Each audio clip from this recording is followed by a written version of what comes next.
ಸ್ವಲ್ಪ ನೀರಾಗಿ ನೋಡಿ ಏನಾಗಿದೆ.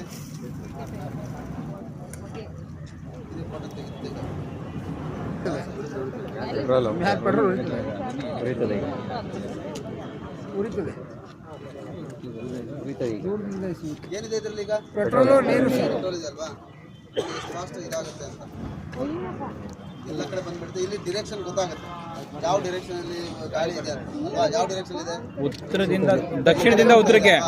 ಸೊ ಹಂಗಾಗಿ ಇಲ್ಲಿಂದ ಆಪರೇಟ್ ಮಾಡಬೇಕು. ನೀರು ಹಾಕಿದ್ರೆ ಏನಾಗುತ್ತೆ ನೋಡಿ, ಹೊರಗಡೆ ಬರುತ್ತೆ, ಹೊರಗಡೆ ಎಲ್ಲ ಬೆಂಕಿ. ಸೊ ಹಂಗಾಗಿ ಏನ್ ಮಾಡ್ಬೇಕು ಇದನ್ನ ಏನ್ ಮಾಡ್ಬೋದು, ಗಾಳಿ ಬರದ ಮುಚ್ಚಬೇಕು, ಮಾಡಬೇಕು. ಬ್ಲಾಂಕೆಟ್ ಅನ್ನು ಕಂಪ್ಲೀಟ್ ಆಗಿ ಆಕ್ಸಿಜನ್ ಅರೇಂಜ್ ಮಾಡಬೇಕು. ಆಕ್ಸಿಜನ್ ಸಪ್ಲೈ ತೆಗೆದುಬಿಟ್ರೆ ಬೆಂಕಿನೇ ಇರುತ್ತೆ. ಸೊ ಹಂಗಾಗಿ ಯಾವ ಮಟೀರಿಯಲ್ ಏನು ನೋಡಿ ಏನ್ ಮಾಡ್ಬೇಕು ಹೇಳಿ.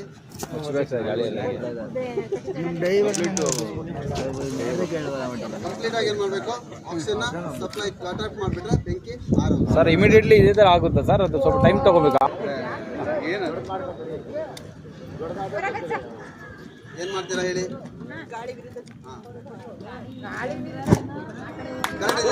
ಕರೆಕ್ಟಾಗಿ ಹಾಕೋರಿ ಸರ್.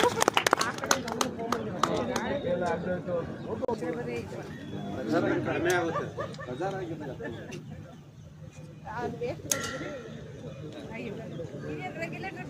ಆಫ್ ಆಗಿದೆ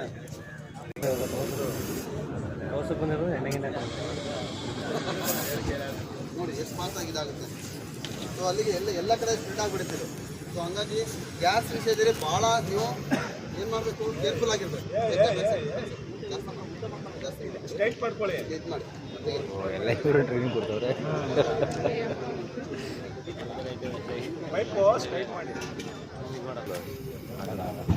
ನೋಡಿ ಈ ಥರ ಬೆಂಕಿ ಹತ್ಕೊಂಡಾಗ ಏನಾಗುತ್ತೆ ಅಂದರೆ ರೆಗ್ಯುಲೇಟರ್ ಆನ್ ಇರುತ್ತೆ, ಕಂಟಿನ್ಯೂಸ್ ಲೀಕ್ ಆಗ್ತಾನೆ ಇರುತ್ತೆ. ಅವಾಗ ಏನು ಮಾಡಬೇಕು ಅಂತ ಗೊತ್ತಾಗೋದಿಲ್ಲ ನಿಮಗೆ. ಎರಡು ಮೆಥಡ್ ಯೂಸ್ ಮಾಡ್ಬೋದು ಇದರಲ್ಲಿ, ಗೊತ್ತಾಗ್ತಿಲ್ವಾ? ಎಮರ್ಜೆನ್ಸಿ ಟೈಮಲ್ಲಿ ಏನು ಮಾಡಬೇಕು ಅನ್ನೋದು ವೆರಿ ಇಂಪಾರ್ಟೆಂಟು. ಇದು ಎಸ್ಪೆಷಲಿ ಡೊಮೆಸ್ಟಿಕ್ ಪರ್ಪಸ್, ಇಲ್ಲೂ ಇರ್ಬೋದು, ನಿಮ್ಮ ಮನೇಲೂ ಕೂಡ ಯೂಸ್ ಆಗುತ್ತೆ, ಗೊತ್ತಾಗ್ತಿಲ್ವಾ? ಸೊ ಇಲ್ಲಿ ಫಸ್ಟ್ ಏನು ಮಾಡಬೇಕು, ನೀವು ಆಲ್ರೆಡಿ ಬ್ಲಾಂಕೆಟಿಂಗ್ ಅಂತ ಏನು ಮಾಡಿದ್ರಲ್ಲ ಅದನ್ನು ಮಾಡ್ಬೋದು. ಒಂದ್ಸಲ ತೋರಿಸ್ತೀವಿ ನೋಡಿ, ಚೆಕ್ ಮಾಡಿ. ನಿಮ್ಮಲ್ಲಿ ಯಾರೋ ಒಬ್ರು ಮಾಡೋದು, ಫಸ್ಟ್ ನಾವು ಮಾಡಿ ತೋರಿಸ್ತೀವಿ. ಇದು ಒಂದು ಬ್ಲಾಂಕೆಟಿಂಗ್, ಇದು ಮಾಡ್ಬೋದು. ಇದು ಆ್ಯಕ್ಚುಲಿ ನಿಮ್ಮ ಡೊಮೆಸ್ಟಿಕ್ ಪರ್ಪಸ್ ನೀವು ಮಾಡ್ಲಿಕ್ಕೆ ಆಗೋದಿಲ್ಲ. ಯಾಕೆ ಹೇಳಿ, ಇದು ಡೊಮೆಸ್ಟಿಕ್ ಪರ್ಪಸ್ ನಿಮ್ಮ ಮನೇಲಿ ಮಾಡ್ಲಿಕ್ಕೆ ಆಗೋದಿಲ್ಲ. ಯಾಕೆ ಹೇಳಿ, ವಯರ್ ಬೇಗ ಹಚ್ಚಿ, ಎಲ್ಲ ಕಡೆ ಹೋಗ್ತದೆ.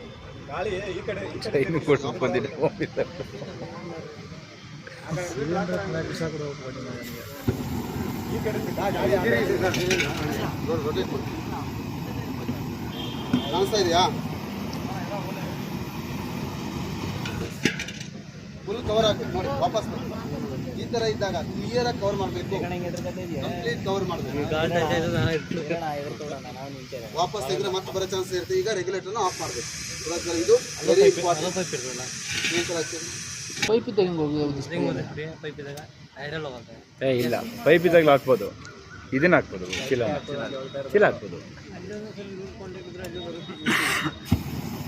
ಇಲ್ಲಿ ನೋಡಿ ಬೆಂಕಿ ಇಷ್ಟೆಲ್ಲ ಆಗ್ತಾ ಇದೆಯಲ್ವಾ, ಇದು ತೀವ್ರತೆ ಹೆವಿ ಇರುತ್ತೆ. ಬಟ್ ಆದರೆ ಇಮಿಡಿಯೇಟ್ 1 ಸೆಕೆಂಡಲ್ಲೇ ಆಫ್ ಮಾಡ್ಬೋದು. ಇಷ್ಟೇ ಇರೋದು, ಏನೂ ಇರೋದಿಲ್ಲ. ಬಟ್ ಆದರೆ ಏನಾಗುತ್ತೆ ಅಂದರೆ ಆ ಟೈಮಲ್ಲಿ ನಿಮಗೆ ಕಾನ್ಫಿಡೆನ್ಸ್ ಇರೋದಿಲ್ಲ. ಸೊ ಹಂಗಾಗಿ ಫಸ್ಟ್ ಸ್ಟಾರ್ಟಿಂಗ್ ಸ್ಟೇಜ್ ಏನಿರುತ್ತೆ ಅಲ್ಲಿ ಗ್ಯಾಸಲ್ಲಿ ಏನಾಗೋದಿಲ್ಲ, ಬೆಂಕಿ ಹತ್ಕೊಳ್ಳೋದಿಲ್ಲ. ವಿಡಿಯೋ ಮಾಡೋಕ್ಕಾಯ್ತು ನಮ್ಮ ಮನೆ ಕೆಲಸಕ್ಕೆ ಅಲ್ಲವಾ, ಸ್ವಿಚ್ ಆಫ್ ಹೊಡೋದಂತ ಸೇಮ್ ಹೀಗೆ ಆಗಿತ್ತು ಮನೇಲಿ. ಈ ಥರ ಬರ್ತಾ ಇರುತ್ತೆ. ಏನು ಮಾಡ್ತೀರಾ ಅವಾಗ? ನೀರು ಹಾಕ್ಬೋದಾ? ನೋಡಿ ನೋಡಿ, ನೀರೇ ಹಾಕುದು. ಸರಿ, ನೀರು ಹಾಕಿ ಏನಾಗ್ತಾ ಇದೆ, ಆಗೋದಿಲ್ಲ, ಗೊತ್ತಾಗ್ತಾ ಇಲ್ವಾ? ಅದಕ್ಕೆ ಏನು ಮಾಡಬೇಕಾಗುತ್ತೆ ಇಂಥ ಟೈಮಲ್ಲಿ, ಇಲ್ಲಿ ಕವರ್ ಏನು ಮಾಡ್ಲಿಕ್ಕೆ ಆಗೋದಿಲ್ಲ, ಇಲ್ಲಿ ಏನು ಕವರ್ ಮಾಡ್ಲಿಕ್ಕೆ ಆಗೋದಿಲ್ಲ. ಇದನ್ನು ನೋಡಿ ಈಗ ಇಮಿಡಿಯೇಟ್ ಆಗಿ ಏನು ಮಾಡಬೇಕು, ರೆಗ್ಯುಲೇಟರ್ನ ಆಫ್ ಮಾಡಬೇಕು. ಅಂದ್ರೆ ಒಳಗಡೆ ಏನಿರುತ್ತೆ, ದ್ರವ ರೂಪದಲ್ಲಿ ಇರ್ತೈತಿ.